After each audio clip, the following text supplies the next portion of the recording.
Hi friends, welcome back to Vedic astrologer. ಹೇಗಿದ್ದೀರಾ ಎಲ್ಲರೂ? ನಾನು ಚೆನ್ನಾಗಿದ್ದೀನಿ. ಐ ಹೋಪ್ ನೀವೆಲ್ಲರೂ ಚೆನ್ನಾಗಿದ್ದೀರಾ ಅಂತ ಅಂದ್ಕೊಂಡಿದ್ದೀನಿ. ಪ್ಲೀಸ್ ಫ್ರೆಂಡ್ಸ್, ಈ ವಿಡಿಯೋನ ಫಸ್ಟಿಂದ ಕೊನೆವರೆಗೂ ಸ್ಕಿಪ್ ಮಾಡದೆ ನೋಡಿ. ನಿಮ್ಗೆ ಇಷ್ಟ ಆದರೆ ಲೈಕ್ ಮಾಡಿ, ಶೇರ್ ಮಾಡಿ. ಹಾಗೆ ಹೊಸದಾಗಿ ನೋಡ್ತಾ ಇರೋರು ವೇದಿಕ್ ಅಸ್ಟ್ರಾಲಜರ್ಗೆ ಸಬ್ಸ್ಕ್ರೈಬ್ ಆಗೋದನ್ನು ಖಂಡಿತ ಮರಿಬೇಡಿ. ಹಾಗೆ ಪಕ್ಕದಲ್ಲಿರೋ ಬೆಲ್ಲೈಕನ್ ಕೂಡ ಕ್ಲಿಕ್ ಮಾಡಿ. ನಾವು ಹಾಕೋ ಪ್ರತಿಯೊಂದು ವಿಡಿಯೋ ನಿಮಗೆ ನೋಟಿಫಿಕೇಷನ್ಗೆ ಬರುತ್ತೆ, ತಕ್ಷಣ ನೋಡ್ಬೋದು. ಈ ವಿಡಿಯೋ ಇಷ್ಟ ಆದರೆ ಓಂ ಶನೇಶ್ವರಾಯ ನಮಃ ಅಂತ ಒಂದು ಕಮೆಂಟ್ ಕೊಡೋದನ್ನು ಕೂಡ ಖಂಡಿತ ಮರಿಬೇಡಿ. ನಾನಿವಾಗ ತಿಳಿಸ್ಕೊಡ್ತಾ ಇದ್ದೀನಿ ಮಕರ ರಾಶಿ ಬಗ್ಗೆ. ಬನ್ನಿ ನೋಡೋಣ. ಈ ದಿನ ಮುಖ್ಯವಾಗಿ ದ್ವಾದಶ ರಾಶಿಗಳಿಗೆ ಮಾರ್ಚ್ ಮಾಸದಲ್ಲಿ ಇರುವಂತಹ ಗ್ರಹ ಸಂಚಾರ ಸ್ಥಿತಿ, ಈ ದ್ವಾದಶ ರಾಶಿಗಳಿಗೆ ಆ ಗ್ರಹ ಸ್ಥಾನದ ಅಥವಾ ಬದಲಾಗ್ತಾ ಇರುವಂತಹ ಗ್ರಹಗಳ ಸ್ಥಾನಮಾನದ ಮೇಲೆ ಯಾವ ರೀತಿ ಅನುಕೂಲ ಪ್ರತಿಕೂಲ ಫಲಗಳು ಇರುತ್ತೆ ಮತ್ತು ಯಾವ ವಿಷಯಗಳಲ್ಲಿ ಮುಂಜಾಗ್ರತೆ ಕ್ರಮ ತಗೋಬೇಕು ಅನ್ನುವಂತಹ ವಿಷಯಗಳನ್ನು ಹೇಳ್ತಾ, ಮುಖ್ಯವಾಗಿ ಮಕರ ರಾಶಿ ಜಾತಕದವರಿಗೆ ಈ ಬರುವಂತಹ ಮಾರ್ಚ್ ಮಾಸದಲ್ಲಿ ಗ್ರಹಗಳ ಅನುಕೂಲತೆ ಯಾವ ರೀತಿ ಇದೆ, ಯಾವ ಸ್ಥಾನದಲ್ಲಿ ಯಾವ ಗ್ರಹ ಇದೆ, ಯಾವ ವಿಷಯಗಳಲ್ಲಿ ಮುಂಜಾಗ್ರತೆ ಕ್ರಮ ತಗೋಬೇಕು ಅನ್ನುವಂತಹ ವಿಷಯಗಳು ಈ ವಿಡಿಯೋ ಮುಖಾಂತರ ತಿಳಿದುಕೊಳ್ಳೋಣ. ಒಂದು ರೀತಿ ಮಕರ ರಾಶಿಯವರಿಗೆ ಈ ಮಾರ್ಚ್ ಮಾಸ ಅನ್ನೋದು ಸ್ವಲ್ಪ ಕುಟುಂಬ ವಿಷಯಗಳಲ್ಲಿ, ಕುಟುಂಬ ಮಾತಿನ ವಿಷಯಗಳಲ್ಲಿ, ಕುಟುಂಬದ ಸದಸ್ಯರ ಮಧ್ಯೆ ಇರುವಂತಹ ಹೊಂದಾಣಿಕೆ ವಿಷಯದಲ್ಲಿ ಸ್ವಲ್ಪ ತಾಳ್ಮೆ ಇರಬೇಕಾಗಿರುತ್ತದೆ. ಅದು ಏನಕ್ಕೆ, ಯಾವ ರೀತಿ ಅನ್ನೋದು ನಾನು ಹೇಳೋಣ. ಮುಖ್ಯವಾಗಿ ಗ್ರಹ ಸಂಚಾರ ಸ್ಥಿತಿ ನೋಡೋದಾದರೆ, ಮಕರ ರಾಶಿಯವರಿಗೆ ಈ ಮಾರ್ಚ್ 1ರಿಂದ ಬದಲಾಗ್ತಾ ಇರುವಂತಹ ಶುಕ್ರ ತನ್ನ ಉಚ್ಚ ರಾಶಿಯಾಗಿರುವಂತಹ ಮೀನ ರಾಶಿಯಲ್ಲಿ ತೃತೀಯ ಸ್ಥಾನದಲ್ಲಿರುವಂತಹ ಶನಿ ಪರಮಾತ್ಮನ ಜೊತೆ ಆಲ್ಮೋಸ್ಟ್ 25 ದಿನಗಳ ಕಾಲ ಶನಿ ಮತ್ತು ಶುಕ್ರ ಸಂಚಾರ ಅನ್ನೋದು ಇರುತ್ತೆ. ಇನ್ನು ಮಾರ್ಚ್ 15ರ ನಂತರ ರವಿ ಶನಿಗೆ ತುಂಬಾ ಹತ್ತಿರವಾಗಿ ತನ್ನ ಪ್ರಭಾವವನ್ನು 10ರ ಸ್ಥಾನಕ್ಕೆ ಬಂದು ತನ್ನ ಪ್ರಭಾವ ಮತ್ತು ಕಾರಕತ್ವಗಳನ್ನು ನೀಡ್ತಾ ಇರ್ತಾರೆ. ಮುಖ್ಯವಾಗಿ ಈ ಸಂದರ್ಭದಲ್ಲಿ ಧನ ಕುಟುಂಬ ಸ್ಥಾನ, ವಾಕ್ ಸ್ಥಾನ, ಮಾತಿನ ಸ್ಥಾನ ಆಗಿರುವಂತಹ ದ್ವಿತೀಯ ಸ್ಥಾನದಲ್ಲಿ 4 ಪ್ರಧಾನ ಗ್ರಹಗಳು ಪರಸ್ಪರ ಶತ್ರು ಗ್ರಹಗಳು ಇರುವುದರಿಂದ ಈ ಧನ ಕುಟುಂಬ ಸ್ಥಾನದಲ್ಲಿ ಅದು ಮುಂಚೆ ಹೇಳಿದ್ದು ಮತ್ತು ಕುಟುಂಬ ವಿಷಯಗಳಲ್ಲಿ, ಮಾತಿನ ವಿಷಯಗಳಲ್ಲಿ ಸ್ವಲ್ಪ ಹುಷಾರಾಗಿರಬೇಕಾಗಿರುತ್ತದೆ. ಯಾಕಂದರೆ ಇಲ್ಲಿ ಅಗ್ನಿತತ್ವ ರಾಶಿಗಳಾಗಿರುವಂಥದ್ದು ರಾಹು ಆಗಿರಬಹುದು, ರವಿ ಆಗಿರಬಹುದು, ಕುಜ ಆಗಿರಬಹುದು ಮತ್ತು ವಕ್ರಗಮನದಲ್ಲಿ ಇರುವಂತಹ ಬುಧ ಆಗಿರಬಹುದು. ಈ ದ್ವಿತೀಯ ಸ್ಥಾನದಲ್ಲಿರುವಂತಹ ಸಂದರ್ಭಗಳಲ್ಲಿ ಕೆಲವೊಂದು ವ್ಯಕ್ತಿಗಳಿಗೆ ಅನುಕೂಲವಿರುತ್ತೆ. ಮುಖ್ಯವಾಗಿ ಅಷ್ಟಮ ಸ್ಥಾನದಲ್ಲಿ ಈಗ ಕೇತು ಮತ್ತು 6ನೇ ಋಣರೋಗ ಶತ್ರುಸ್ಥಾನದಲ್ಲಿರುವಂತಹ ಗುರು ಇರ್ತಾನೆ. ಈ ಮಾಸದಲ್ಲಿ ಪರ್ಟಿಕ್ಯುಲರ್ ಆಗಿ ಮಕರ ರಾಶಿಯವರಿಗೆ ಕ್ರಿಯೇಟಿವ್ ಫೀಲ್ಡ್ ಆಯ್ಕೆ ಮಾಡಿಕೊಂಡಿರುವಂತಹ, ಸೃಜನಶೀಲತೆಯಿಂದ ತುಂಬಿರುವಂತಹ ಕ್ಷೇತ್ರಗಳ ಆಯ್ಕೆ ಮಾಡಿಕೊಂಡಿರುವಂತಹ ವೃತ್ತಿ ಸ್ಥಾನಗಳಲ್ಲಿರುವಂಥ ವ್ಯಕ್ತಿಗಳಿಗೆ ಒಳ್ಳೆಯ ರೀತಿಯ ಅವಕಾಶಗಳು ಬರ್ತಾ ಇರುತ್ತೆ. ಮುಖ್ಯವಾಗಿ ಮಕರ ರಾಶಿಯ ಸ್ತ್ರೀಯರಿಗೆ ಒಳ್ಳೆಯ ರೀತಿಯಲ್ಲಿ ಉದ್ಯೋಗ ಅವಕಾಶಗಳು ಬರ್ತಾ ಇರುತ್ತೆ. ಮತ್ತು ಸಿನಿ ಮೀಡಿಯಾ, ಟಿವಿ ಸೀರಿಯಲ್ ಇತ್ಯಾದಿ ಕ್ರಿಯೇಟಿವ್ ಫೀಲ್ಡ್ನಲ್ಲಿ ಇರುವಂತಹ ವ್ಯಕ್ತಿಗಳಿಗೆ ಅನುಕೂಲವಾಗಿರುವಂಥ ಸಮಯ. ಅದೇ ರೀತಿ ಪುರುಷರು ಈ ಸಂದರ್ಭದಲ್ಲಿ ಶುಕ್ರ ಶನಿಯ ಜೊತೆ ಕಾಂಬೋಸ್ಟ್ ಆಗ್ತಾ ಇರೋದ್ರಿಂದ ಥರ್ಡ್ ಪ್ಲೇಸಲ್ಲಿ ಮುಖ್ಯವಾಗಿ ಈ ಸಂದರ್ಭದಲ್ಲಿ ಸ್ತ್ರೀಯರ ಜೊತೆ ಮಾತನಾಡುವಂಥ ಸಂದರ್ಭದಲ್ಲಿ ಹುಷಾರಾಗಿರಬೇಕಾಗಿರುತ್ತೆ. ಅಂದರೆ ರವಿ ಸಂಚಾರ ಬದಲಾವಣೆ ಆಗ್ತಾ ಇರೋದ್ರಿಂದ 15ರ ನಂತರ ಮುಖ್ಯವಾಗಿ ಯಾವುದಾದರೂ ಹಣಕಾಸಿನ ವ್ಯವಹಾರಗಳು, ಪ್ರಾಪರ್ಟಿ ರಿಲೇಟೆಡ್ ವ್ಯವಹಾರಗಳು, ಅಗ್ರಿಮೆಂಟ್ ಮಾಡಿಕೊಳ್ಳುವಾಗ ಹುಷಾರಾಗಿರಬೇಕು. ಅಂದರೆ ಕೆಲವೊಂದು ವಿಷಯಗಳನ್ನು ಪ್ರಾಪರ್ಟಿ ರೇಡ್ ಮಾಡಿ ಅರ್ಥ ಮಾಡಿಕೊಂಡು ಸಿಗ್ನೇಚರ್ ಮಾಡಬೇಕಾಗಿರುತ್ತೆ. ಅಂದರೆ ನೋಡ್ಕೊಂಡು ಸಿಗ್ನೇಚರ್ ಹಾಕಬೇಕು. ಮಾತನಾಡುವಂಥ ಸಂದರ್ಭದಲ್ಲಿ ಹುಷಾರಾಗಿರಬೇಕಾಗಿರುತ್ತೆ. ಇನ್ನು ಬುಧ ವಕ್ರಗಮನದಲ್ಲಿ ದ್ವಿತೀಯ ಸ್ಥಾನದಲ್ಲಿದ್ದರೂ ಕೂಡ ಲಗ್ನ ಸ್ಥಾನ ಫಲಗಳು ಕೊಡುವುದರಿಂದ ಅದು ಶನಿ ರವಿಯ ಜೊತೆ ಕನೆಕ್ಟ್ ಆಗ್ತಾ ಇರುವಂತಹ ಕಾರಣದಿಂದ ಮುಖ್ಯವಾಗಿ ಮಾತು ಹೊಡೆದರೆ ಹೋಯ್ತು, ಮಾತು ಆಡಿದರೆ ಆಯಿತು, ಮುತ್ತು ಹೊಡೆದರೆ ಹೋಯ್ತು ಅಂತ ಅನ್ನೋ ರೀತಿಯಲ್ಲಿ ಇರ್ತಲ್ವಾ. ಸೊ ಈ ರೀತಿಯಲ್ಲಿ ಮಾತು ವಾಕ್ಸ್ಥಾನವನ್ನು ಸ್ವಲ್ಪ ತಾಳ್ಮೆಯಿಂದ ಸ್ವಲ್ಪ ಯೋಚನೆ ಮಾಡಿ ಯುಟಿಲೈಸ್ ಮಾಡಬೇಕಾಗಿರುತ್ತೆ. ಅದು ನಿಮ್ಮ ಕುಟುಂಬದಲ್ಲಿ ಆಗಿರ್ಬೋದು, ಉದ್ಯೋಗ ಪ್ರದೇಶದಲ್ಲಿ ಆಗಿರ್ಬೋದು, ಮಾತನಾಡುವಂಥ ಸಂದರ್ಭಗಳಲ್ಲಿ ಹುಷಾರಾಗಿರಬೇಕಾಗುತ್ತೆ. ಯಾಕಂದರೆ ಮಾರ್ಚ್ ತಿಂಗಳಲ್ಲಿ ದ್ವಿತೀಯ ಸ್ಥಾನದಲ್ಲಿ ಪರಸ್ಪರ ಶತ್ರು ಗ್ರಹಗಳು ಇರುವುದರಿಂದ ಈ ಕುಜನಿಗೆ ಬುಧನಿಗೆ ಆಗಲ್ಲ. ಅವರು ಪರಸ್ಪರ ಶತ್ರು ಗ್ರಹಗಳು, ಇವರಿಬ್ಬರು ಕೂಡ ದ್ವಿತೀಯ ಸ್ಥಾನದಲ್ಲಿ ಇರೋದ್ರಿಂದ ಯಾವ ಸ್ಥಾನದಲ್ಲಿ ಇದ್ದರೆ ಈ ರೀತಿ ಶತ್ರು ಸ್ಥಾನದ ಫಲಗಳು ಕೊಡ್ತಾ ಇರ್ತಾರೆ, ಯಾವ ರೀತಿ ಇರುತ್ತೆ ಅಂತ ನೋಡೋದಾದರೆ, ಇನ್ನು ರಾಹು ರವಿ ಮಾರ್ಚ್ 15ರವರೆಗೂ ಇರುವುದರಿಂದ ಒಂದು ರೀತಿ ಗೊತ್ತಲ್ವಾ, ರಾಹು ಮತ್ತು ರವಿ ಒಂದು ರೀತಿ ಗ್ರಹಣ ದೋಷ, ಸರ್ಪದೋಷ, ಸಂತಾನ ದೋಷ ಅಂತ ಹೇಳ್ತೀವಿ. ಆ ರೀತಿ 15ರವರೆಗೂ ಕೂಡ ಸ್ವಲ್ಪ ಹೀಟ್ ವಾತಾವರಣ ಅನ್ನೋದಿರುತ್ತೆ. ಕುಟುಂಬ ಸದಸ್ಯರ ಮಧ್ಯೆ ಒಬ್ಬರ ಮೇಲೆ ಒಬ್ಬರಿಗೆ ವಿಪರೀತವಾಗಿರುವಂಥ ತೀವ್ರ ಥರದಲ್ಲಿ ಆಗ್ತಾ ಇರುವಂತಹ ಅಭಿಪ್ರಾಯ ಭೇದಗಳಾಗಿರಬಹುದು, ಮಾತಿನ ಬರದಲ್ಲಿ ಆಡುವಂಥ ಮಾತುಗಳಾಗಿರ್ಬೋದು, ಮನಸ್ಪರ್ಧೆ ಆಗಿರಬಹುದು, ಡಿಫ್ರೆಂಟ್ ಟೈಪ್ ಆಫ್ ಒಪಿನಿಯನ್ಸ್ ಇರುತ್ತೆ. ಯಾಕೆ ಬರುತ್ತೆ? ಹಣಕಾಸಿನ ಪ್ರಾಬ್ಲಮ್ ಅಥವಾ ಏನಾದರೂ ಕುಟುಂಬದಲ್ಲಿ ಸಮಸ್ಯೆ ಅಂದರೆ ಈ ಸಂದರ್ಭದಲ್ಲಿ ಯಾವುದಾದರೂ ಒಂದು ಪ್ರಾಪರ್ಟಿ ಸೇಲ್ ಆಗೋದು ಅಥವಾ ಅದರಿಂದ ಅಮೌಂಟ್ ಬರೋದಾಗಿರಬಹುದು, ಅಥವಾ ದೊಡ್ಡ ಮಟ್ಟದಲ್ಲಿ ಯಾವುದಾದರೂ ಆಕಸ್ಮಿಕ ಧನಲಾಭ ಅನ್ನೋದು ಇರುತ್ತೆ. ಒಳ್ಳೆಯದೇ ಅಲ್ವಾ? ಆಕಸ್ಮಿಕವಾಗಿ ಹಣಕಾಸಿನ ಬಂದ ಅಂತ ಹಣಕಾಸಿನ ಬಂಧ ಅಂತ ಹೇಳಿದರೆ ಹಣ ಎಲ್ಲವನ್ನು ಮಾಡಿಸುತ್ತೆ, ಸಂಬಂಧಗಳನ್ನು ಬೇರ್ಪಡಿಸುತ್ತೆ, ಮನುಷ್ಯರ ಮಧ್ಯೆ ಒಂದು ರೀತಿ ದ್ವೇಷವನ್ನು ಹುಟ್ಟಿಸುತ್ತೆ. ಅದೇ ಈ ಸಂದರ್ಭದಲ್ಲಿ ಮಕರ ರಾಶಿಯವರಿಗೆ ಎಂದರೆ ಬಂದಿರುವಂಥ ಹಣ ಹಂಚಿಕೆ ಮಾಡಿಕೊಳ್ಳುವಂಥ ವಿಷಯಗಳಲ್ಲಾಗಿರಬಹುದು ಅಥವಾ ಬಂದಿರುವಂಥ ಶೇರ್ ಮಾಡಿಕೊಳ್ಳುವಂಥ ಸಂದರ್ಭಗಳಾಗಿರಬಹುದು. ಈ ಸಂದರ್ಭದಲ್ಲಿ ಯಾಕಂದರೆ ಬರುವಂತಹ ಇನ್ಶೂರೆನ್ಸ್ ಕ್ಲೈಮ್ ಆಗಿರ್ಬೋದು ಅಥವಾ ದೊಡ್ಡ ಮಟ್ಟದಲ್ಲಿ ಅಂದರೆ ರಿಟೈರ್ ಆಗಿರುವಂಥ ಬೆನಿಫಿಟ್ಸ್ ಆಗಿರಬಹುದು.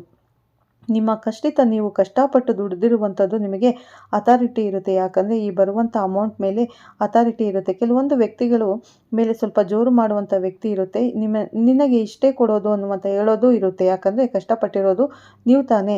ಆದರೆ ಉಳಿದಿರುವ ಕುಟುಂಬ ಸದಸ್ಯರಿಗೆ ಇದನ್ನು ಡೈಜೆಸ್ಟ್ ಮಾಡಿಕೊಳ್ಳೋಕೆ ಆಗಲ್ಲ. ಈ ರೀತಿ ಅಥಾರಿಟಿ ಅವರ ದುಡ್ಡು ಅಂತ ಹೇಳಿಬಿಟ್ಟು ಈ ರೀತಿ ಅಥಾರಿಟಿ ಅಂತ ಹೇಳ್ತಾ ಇದ್ದಾರೆ. ಅವರಿಗೆ ಇಷ್ಟ ಶೇರ್ ಮಾಡೋದಕ್ಕೆ, ಈ ಶೇರ್ ಕೊಡೋದಕ್ಕೆ ಅಥವಾ ಅದನ್ನು ಭಾಗ ಮಾಡೋದಕ್ಕೆ ಇಷ್ಟ ಇಲ್ಲ, ಅಥವಾ ಅವರು ಇಷ್ಟು ಪರ್ಸೆಂಟೇಜ್ ಅಂತ ಕೊಡೋದಕ್ಕೆ ಇಷ್ಟ ಇಲ್ಲ. ಈ ರೀತಿ ನೀವು ಅಥಾರಿಟಿಯಿಂದ ಮಾತನಾಡೋದ್ರಿಂದ, ಸ್ವಲ್ಪ ವ್ಯಂಗ್ಯವಾಗಿ ವಿಮರ್ಶನಾ ರೀತಿಯಾಗಿ ಮಾತನಾಡೋದ್ರಿಂದ ಸ್ವಲ್ಪ ಕೆಲವೊಂದು ಸಂದರ್ಭಗಳಲ್ಲಿ ಕಷ್ಟ ಅಲ್ವಾ, ಕಷ್ಟಪಟ್ಟಿರೋದಲ್ವಾ. ಸೊ ಈ ಸಂದರ್ಭದಲ್ಲಿ ಅದು ಇರುತ್ತೆ. ಅಯ್ಯೋ ಕೊಡ್ತಾ ಇದ್ದೀವಲ್ಲ, ಅಯ್ಯೋ ಏನು ಮಾಡ್ತಾರೋ ಏನೋ, ಸರಿಯಾಗಿ ಯುಟಿಲೈಸ್ ಮಾಡ್ಕೊಳ್ತಾರೋ ಏನೋ ಅನ್ನುವಂಥ ಉದ್ದೇಶದಿಂದ ಕೆಲವೊಂದು ಬುದ್ಧಿವಾದಗಳು ಕೂಡ ಹೇಳ್ತಾ ಇರ್ತಾರೆ.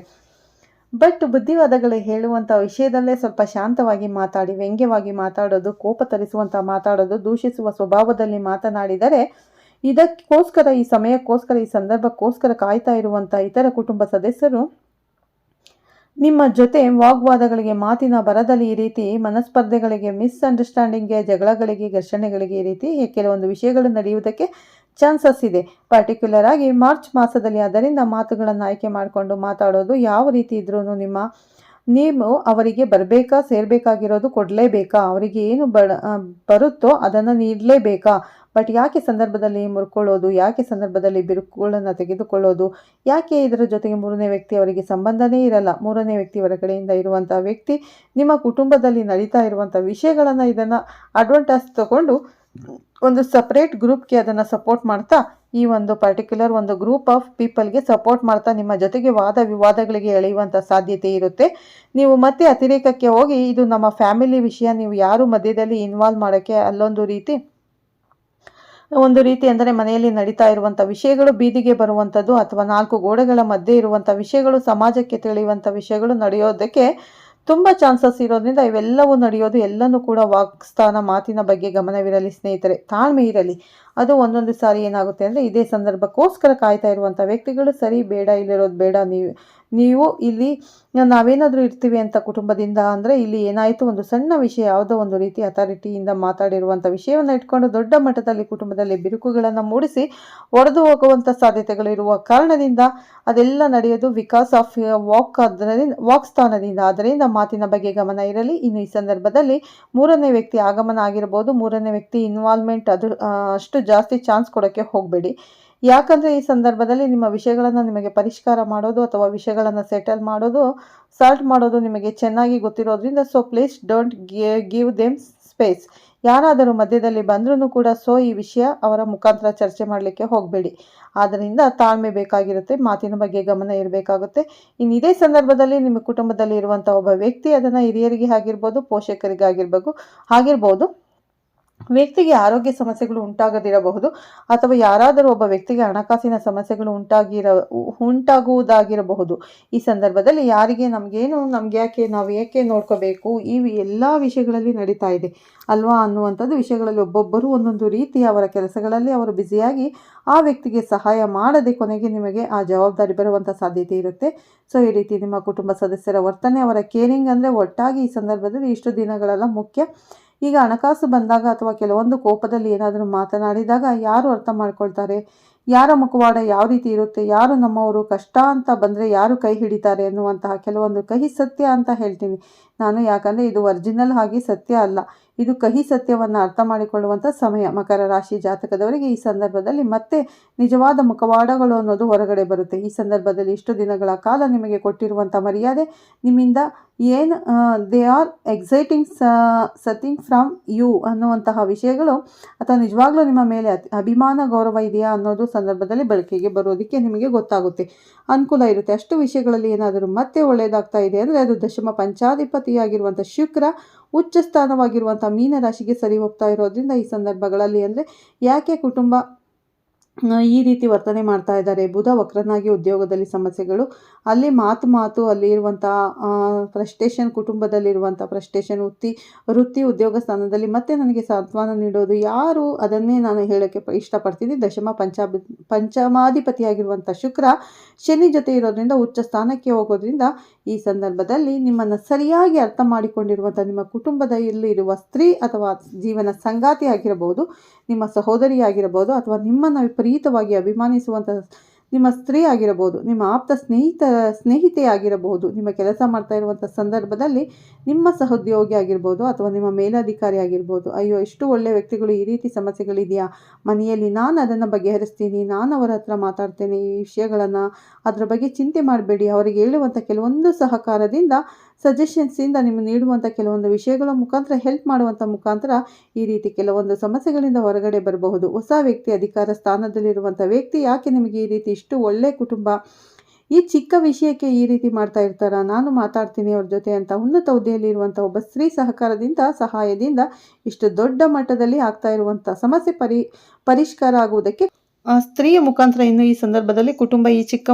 ಚಿಕ್ಕ ಮುಖ್ಯ ಮಧ್ಯೆ, ಅಂದರೆ ಕೆಲವೊಂದು ವಿಷಯಗಳ ಮಧ್ಯೆ, ತಂತ್ರಗಳ ಮಧ್ಯೆ ವೃತ್ತಿಯಲ್ಲಿ ಫೋಕಸ್ ಮಾಡಿದಾಗ ಇರುವಂಥ ವೃತ್ತಿಯನ್ನು ಬದಲಾಯಿಸೋಣ ಅಥವಾ ಬೇರೆ ವೃತ್ತಿಯನ್ನು ಆಯ್ಕೆ ಮಾಡಿಕೊಳ್ಳೋಣ. ಈ ಉದ್ಯೋಗ ಮಾಡ್ತಾ ಇದ್ರೆ ಸಾಕು, ಉದ್ಯೋಗ ಮಾಡಿದೆ, ಯಾವುದಾದ್ರೂ ಕುಟುಂಬದಿಂದ ಮಾಡ್ಕೊಂಡು ಬಂದಿರುವಂಥ ಕೃಷಿ ಆಗಿರ್ಬೋದು, ಯಾವುದಾದ್ರೂ ಬಿಸ್ನೆಸ್ ಆಗಿರ್ಬೋದು, ಅಂದರೆ ಬೇರೆ ಆಪ್ಷನ್ ಏನಾದರೂ ಹುಡ್ಕೋಣ ಅನ್ನುವಂಥ ಮನಸ್ಥಿತಿ ನಿಮಗೆ ಬರುತ್ತೆ.